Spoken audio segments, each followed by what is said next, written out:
GAWDA members, welcome back to our final GAWDA TV episode of 2023. We hope you had a wonderful Thanksgiving. Thank you for your continued support of the show. In today's episode, we're joined by GAWDA's first Vice President, Allison Earlbeck. Allison will be the President of the Association in 2026. Allison, we appreciate you joining the show today. You were named CEO of Earlbeck Gases and Technologies this year. Can you tell us about the transition process and everything the company went through to ensure it was as seamless as possible? So I will say that it was quite a long process. So we have been on this journey for 13 years now, believe it or not. It's kind of hard for me to believe it, even though I lived it. So we had a very mindful transition between generations. My dad's transition into his leadership role was a little clunky.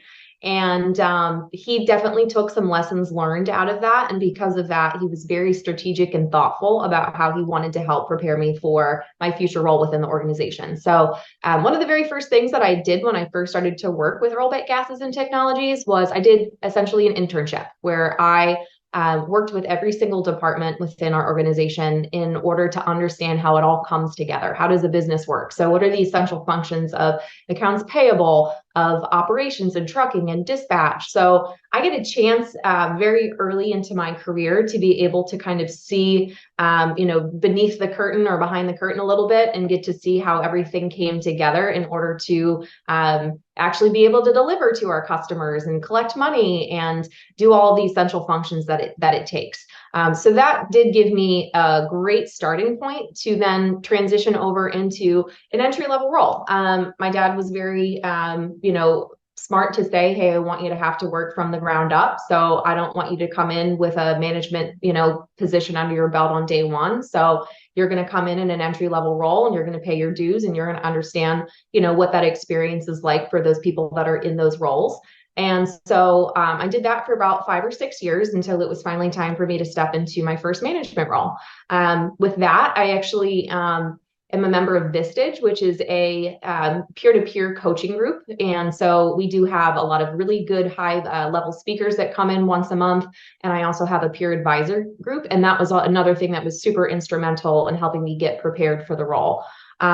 And then I will say that all of the years have now blended together, where eventually it just got to a point where my dad and I both decided that it was pretty natural at that point to change titles, because he had started to peel back his hours at the office and he had started to step back from a day-to-day perspective and was mostly giving mentoring advice to people in our team. So at that point, we just decided to reshuffle the deck and give new titles and make it official. But in a way, actually, nothing changed, just because of the fact that we had been so slow and had been inching towards that goal for such a long time. As CEO, how do you balance the company's 100-year legacy with new ideas and vision? Is there anything on the horizon for Earlbeck that you're particularly excited about? So one of the things that I had to learn pretty quickly was that in the CEO role, you don't have to have all the answers. You need to have a good team. And so a thing that became really important for me is making sure that we were providing training opportunities for the up-and-comers within our organization. Also having an eye for spotting talent and bringing it on maybe before we even need it. If I see that there's going to be a potential hurdle that we're going to have to cross just with growth, then I will start to look and say, who's that person that I need for that spot in 5 years? Is that person on my team? Can I train them for that? Or do I need to start to look for some outside talent? So a big focus for me has actually been building our team. I knew as a 32-year-old CEO that I wouldn't have it all figured out. I am not as seasoned as some of the other people that have my role, and so because of that, I had to come in very humble and realize that I was going to need to bring people in to kind of round out some of the areas that I may not be as experienced in. So what I am most excited about is the team of people that I have around me, because I think together we make a really great company. You were part of the SMC planning committee for next year's event in San Antonio. Is there anything that came out of that meeting that you're most excited for? One of the things that I'm most excited about is our speaker lineup. So one of the things that Gary was very thoughtful about was taking the feedback that we've received through prior SMCs in terms of content that people want to see, and really made sure that he was gearing all of the presentations and the speakers to address the concerns that are top of mind for both distributors and manufacturers alike. So the lineup speaker is going to be fantastic, and there's going to be a lot of different take-home presentations where I think people in a lot of different roles would be able to go and bring something back to their company that they can implement. During the convention, Gary talked about how he would like to make artificial intelligence a key pillar for his year as president. You've been vocal about the way that AI can benefit our members. What made you so passionate about this topic, and how do you feel it can have an impact on businesses in our industry? So there's a quote that always is rumbling around in my mind. It's from Ben Franklin. If you need something done, ask a busy person. So people that have a lot on their plate do not have the luxury of, a lot of, they can't drag their feet, right? They're going to have to just come up with a plan and make things happen. And as I was coming into my role, I realized that I had almost become a bottleneck for our company, because a lot of things did have to go through my desk in order to get approved or, move forward. And so I realized that I needed to step out from that. The reason why I love AI is because it allows me to get things done much faster in a way that doesn't jeopardize the quality of the communications that I'm providing to our team. It's kind of given us, some resources in terms of marketing. So we've used it in a lot of different areas of our business, but ultimately the reason why it became such a passion topic for me is because I said, hey, this is a really great tool to be able to kind of, speed up what I'm able to get off of my desk, and making sure that I am, creating clear communications for our team as well. I think a lot of people have begun to understand the marketing capabilities of using AI. What are some of the other ways that you use it internally at Earlbeck that have benefited the company? There is a lot of other ways that you can utilize AI other than just marketing. So some of the things that I think would be particularly poignant for the GAWDA members are actually most specifically training videos. So one of the ways that we have used AI is there are tools that you can use to basically sit somebody in front of a computer. You let them talk for 30 minutes, and then it will transcribe it and make it into a how-to video. So as we are currently dealing with the brain drain like everybody else, this has become something that has been really helpful for us in order to help kind of capture that knowledge before it leaves and it goes out the door. So that's thing number one. It's also helpful for search engine optimization. It's great for writing code for your websites. It is good for bios and for press releases, Excel formulas. There's so many ways that you can use AI. So regardless of your role within an organization, I would almost guarantee you and challenge you to say that there is an application that you can be utilizing. So my goal is, in our SMC presentation, I'll be giving a talk on how people can potentially adopt AI in distribution and manufacturing as well.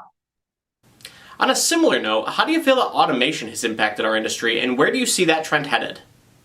So I would say that automation in our industry in general is a very, very important topic right now, and one that I think that we all need to keep ourselves educated on, because this will really impact our customers. So whereas in distribution right now, we're looking at it for some of the reasons that I mentioned before, there's actually a lot more opportunity for our customers. So one of those is cobots. So our end users are still dealing with the same struggles that we're dealing with. They've got people that are on their team that have been with them for, dozens of years, and they're getting ready to retire. And how do you make sure that your quality of product is staying consistent, even though you might have somebody else that's going to be making that component? So that's where cobots come in.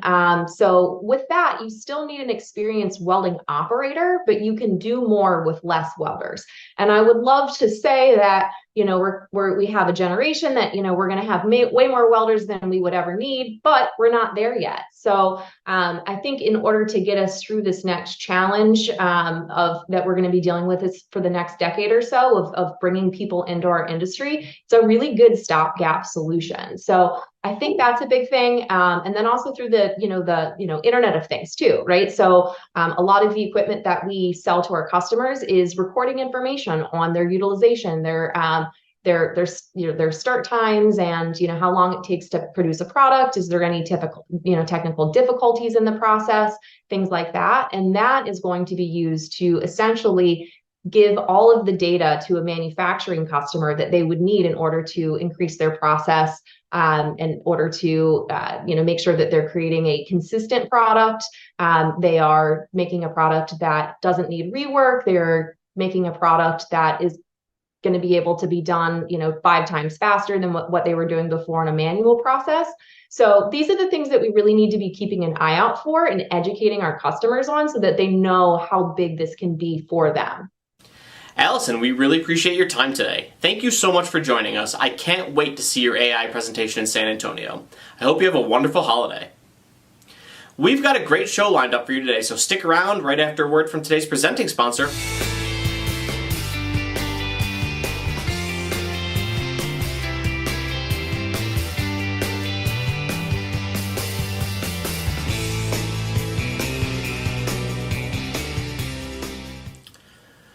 During this year's GAWDA annual convention, Galen and Emanuele gave 2 presentations.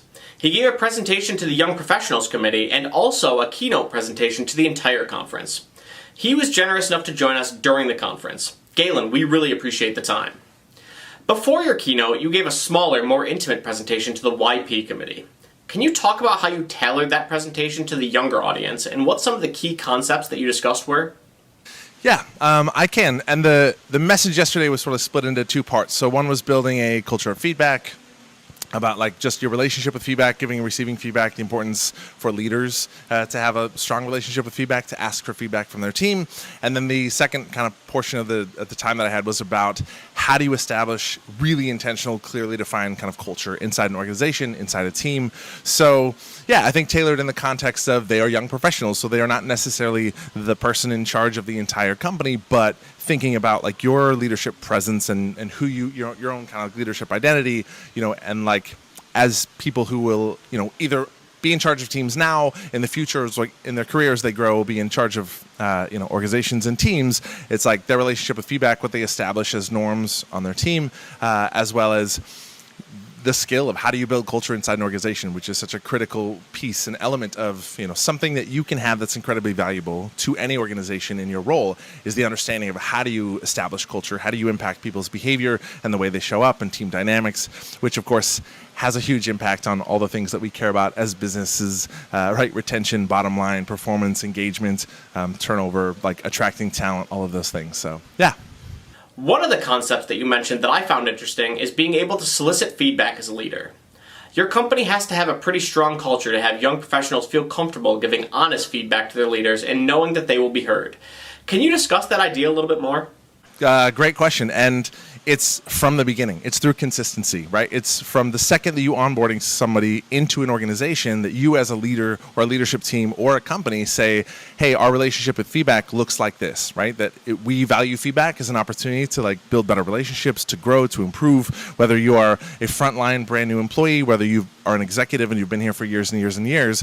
Feedback is how we grow. It's how we continually learn and improve. And so asking for that, having that be part of your culture inside your organization and normalizing those conversations, right? Normalizing that leaders will ask you for feedback and respond to it well, which is a key part of leaders asking for feedback, is having people not feel afraid to be honest, is by receiving feedback well, by putting the relationship first in terms of my ego is not as important as like nurturing this relationship and focusing on your experience as a coworker, as a colleague, as a direct report, right, as an employee of this organization. So it's through normalizing those conversations, through, feedback is a skill. Nobody is born an expert at giving and receiving feedback. So it's something that you can invest in for yourself as a leader, as a growing leader, as somebody who is going to be in charge at some point. Feedback is a skill that you can pursue, gain skills in. There's a lot of books, there's a lot of resources out there that help you. And that is one area, both at work and in your personal sort of relationships in life, that will level up your relationships a lot, is just being able to be really great at feedback,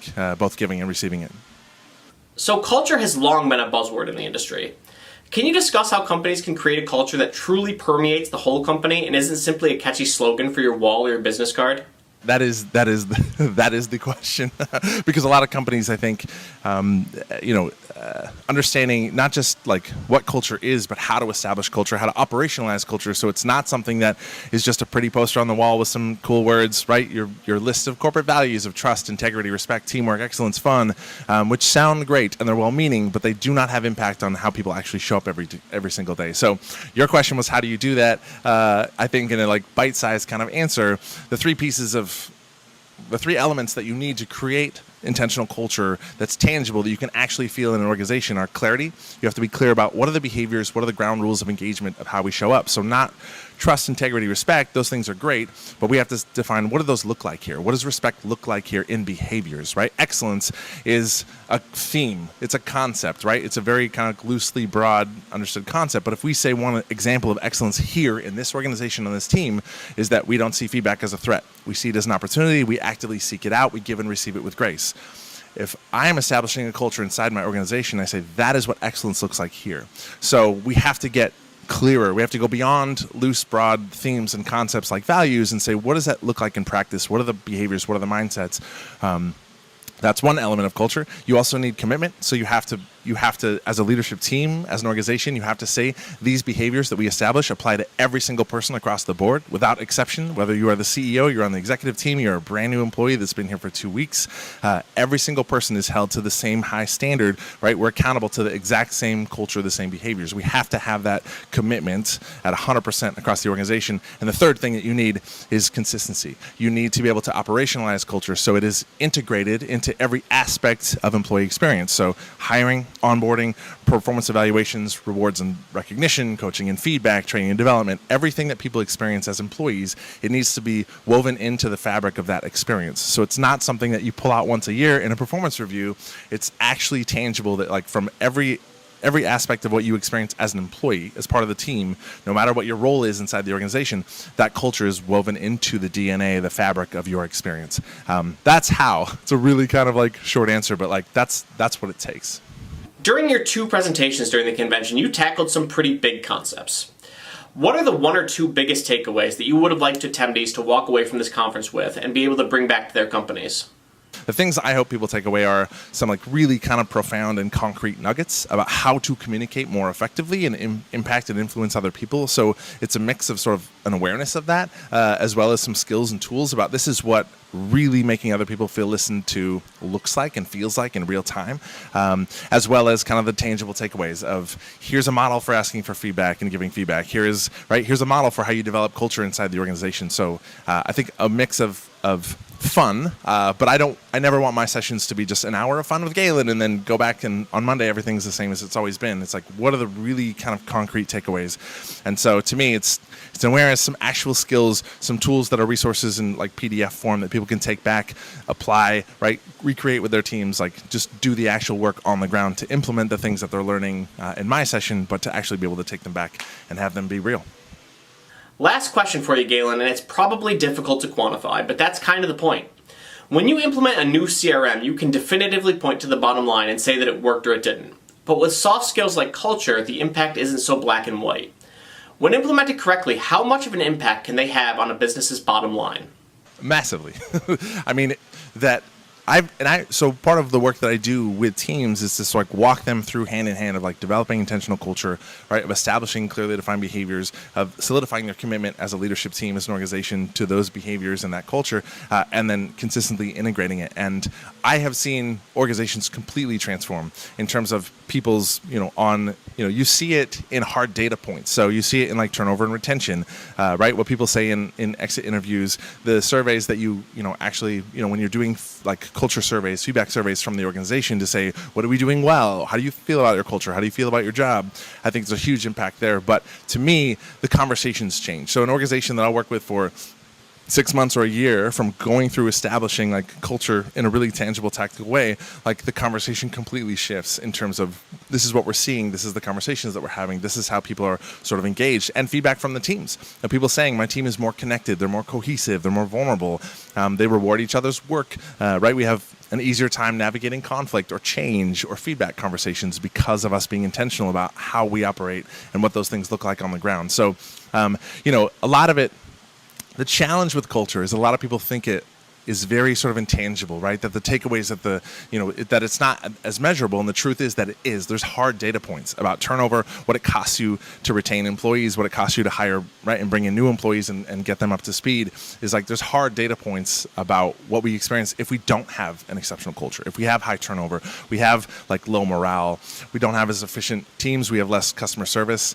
satisfaction, right? All of those things that impact bottom line. People right? That people stay in their jobs, that they're engaged in their jobs, that they try hard in their jobs, right? Makes for better bottom line sales, less turnover, right? Like more productive, less mistakes on the line, better customer experience, which really leads to like people coming back, repeat business, and having those like solid relationships with our customers and clients. Like great culture inside an organization impacts every single thing that you care about as an organization and the bottom line, and in very kind of tangible, measurable ways. Even though a lot of the work is hard to quantify, right? Somebody having a great idea, but having the courage to speak up in a meeting and share that idea versus keep it to themselves, like. How do you put a number on that, right? How do you put like a dollar amount on that? Or somebody who chooses not to like gossip or badmouth about somebody else in another department because that's not how we operate here. It's like, some of those things are kind of intangible. How do you qualify? How do you put a number amount on like, that's worth this to the company? But the loss in productivity, in morale, in the fact that these two departments don't like each other and they talk smack about each other, it's like those things have a massive impact to the like success of the organization. So it's a tricky question. It's a sort of, there's a lot to say about that. I could talk about it forever and ever and ever, but culture matters, employee experience matters. The landscape over the last 3 or 4 or 5 years in business has shifted, right? We're like, if organizations aren't having conversations about creating intentional culture, about being very intentional about employee experience, retaining employees, attracting great talent, like they're behind the ball. And I think every organization is sort of aware of that. So yeah, lots to talk about. I love this topic. So I know I'm like blah, blah, blah, blah, blah, but it's good stuff. I love it. For those who weren't able to attend your sessions, do you have any resources available that they can learn more about what you discussed? Obviously, through my website, you can reach out to me and stuff. I also put out a lot of content for free. Every Tuesday morning, I put out, it's called the Culture Drop, but I put out a free 5-minute video that has to do with like all topics around culture and people and teams and training kind of stuff. So how do you have a difficult conversation with your boss? How do you give and receive feedback? How do you navigate conflict? How do you hire for emotional intelligence? How do you build culture? So there's a lot of stuff there. And people can sign up for that, to join that. It's free. There's no paid version of it. But all of those videos that I've created, and I've done it for a couple of years, so there's hundreds of them, are all on my YouTube channel as well. So there's a lot of just like free resources, free training, free stuff. It's like, I love this stuff and I have a lot to say. So I put out a lot of content.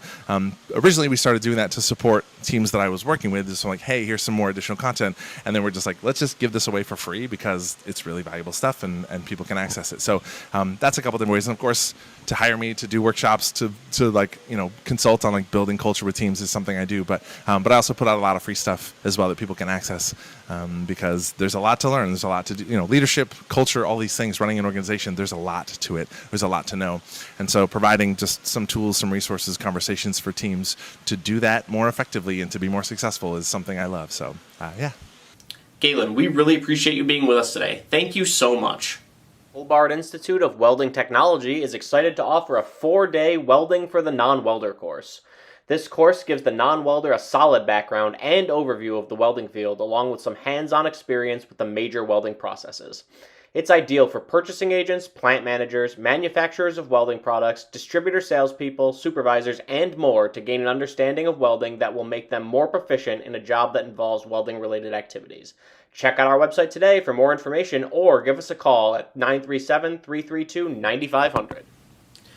If you missed the November 15th episode of GAWDA TV, GAWDA Member Services Committee member Colleen Kohler interviewed Mississippi Welders Supply Company President Scott Myran about the impact that GAWDA membership has had on Scott and the company. During that episode, Scott talked specifically about his experience working with GAWDA's DHS, EPA, and OSHA consultant Marilyn Dempsey. If you didn't see that episode, click the link in the description below to go back and watch. Here with part 2 of that interview are Colleen and Scott to discuss Mississippi Welders Supply Company's experience working with GAWDA's DOT consultant, Michael Dodd. I go back way, way, way far with Mike Dodd, and his DOT experience and expertise has been great. When we need Mike, it's easy to call him. We typically have him in every 2 or 3 years to do a mock DOT. Mike set up our DOT record keeping a number of years ago, and we still use that, and it's a very easy, painless system to use. I would highly recommend it. If you're unfortunate enough to have a DOT audit, you really want to have your house in order, and Mike will have you do that. Other areas where we've used Mike is periodically there are accidents. There are truck accidents. There are auto accidents. And probably one of our first calls is to Mike to relay to him what happened, what are the circumstances, what's going on, and what do we do? What's our next move? Do we need to have a DOT drug screen done on this person, or do we not need to have a DOT drug screen? Because it does matter whether you do that or whether you don't do that, depending on the circumstances. So again, another great consultant. I can't say enough good about Mike. He is very, very well-rounded. He knows DOT, and he has been a super advocate for us over the years. I feel very, very fortunate to have him as a friend. To hear about Scott's experience with GAWDA's FDA and medical gas consultant Tom Badstubner, tune into the January 15th episode of GAWDA TV. Gas distributors, tank repair shops, cryogenic techs. Live the Equigas experience and find out for yourself. Send us a picture and we'll help you identify what you really need. We have the equipment you need with the service you deserve. Make your life easier. Give us a call today. We answer the phone and ship the same day.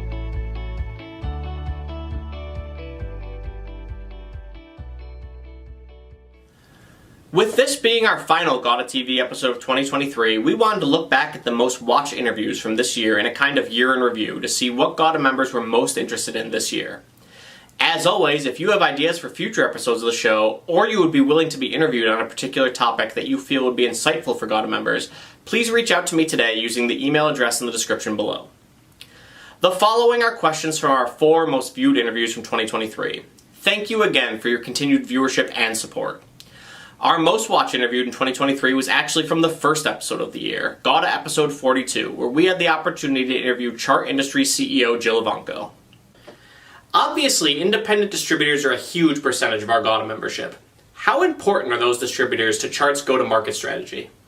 Well, independent distributors are, in my opinion, the heart and soul of the gases and welding industry. I'd start with that, and I'd say that's why we are just such strong supporters of GAWDA and all the participants in the industry. They've always been really important to Chart, especially related to our new product development capabilities. As far back as the 90s and the rollout of the Orca, we used small and medium independent distributors as the testing folks for these new product developments. That includes siphon tanks, that include trifectas, mobile equipment. You can see that also through COVID, where there were multiple different machinations around mobile medical field applications. And so we're heavily reliant on the small and medium independent distributors to continue to innovate and bring these types of solutions to market. And I can't reiterate the importance of this group to the Chart future. Our next most watched interview was with Liz Letke and Tony Hopkins of the Horton Group, discussing GAWDA's new ancillary benefit program. That interview ran in our October 15th episode of the show. GAWDA announced in July that it was unveiling its new ancillary benefit program in partnership with the Horton Group. Can you describe the benefits of that program?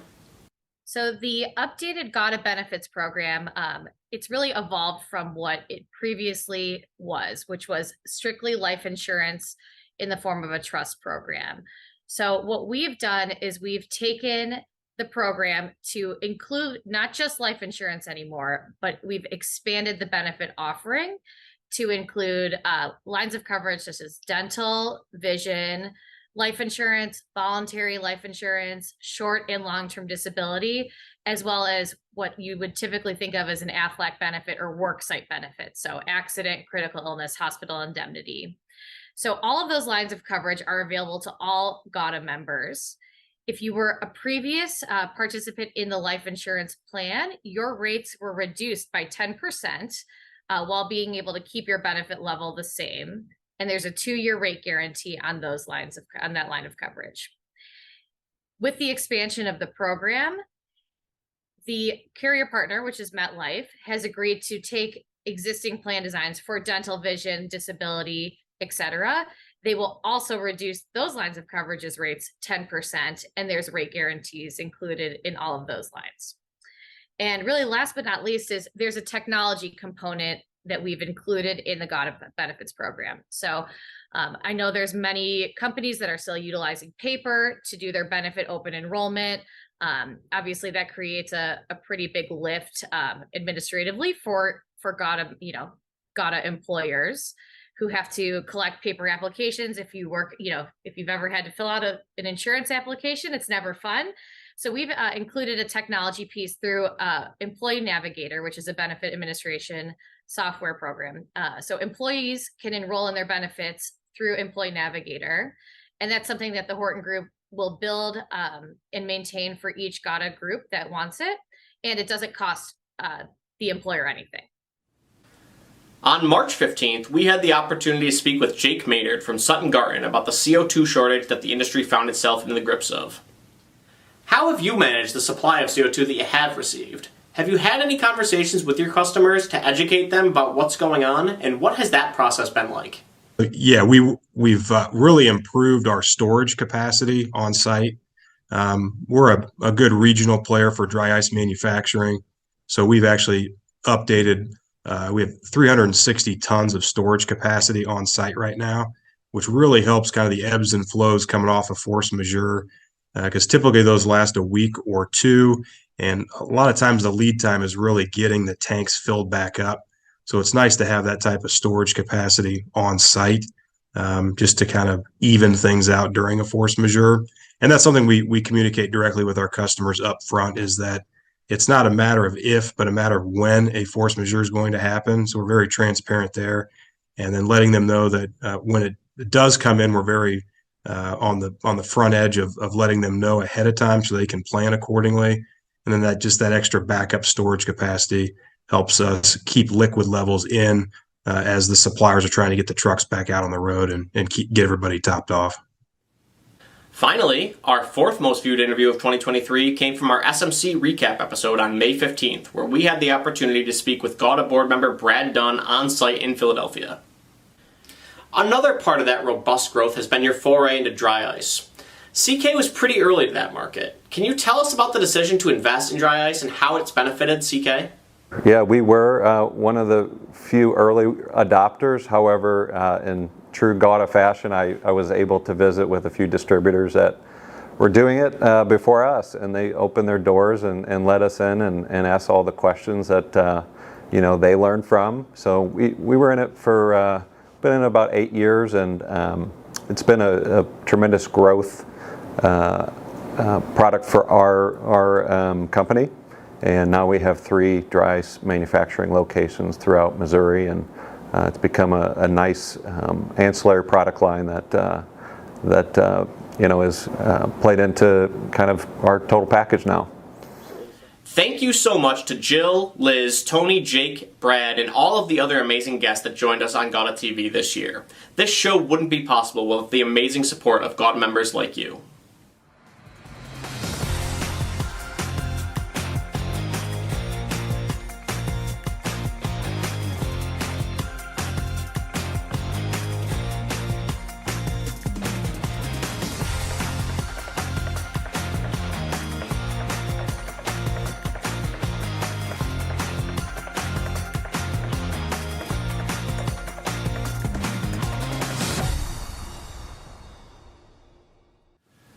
Today's member news segment is brought to you by Anthony Welded Products. With carts, cradles, cages, and pallets, Anthony has a model for every purpose.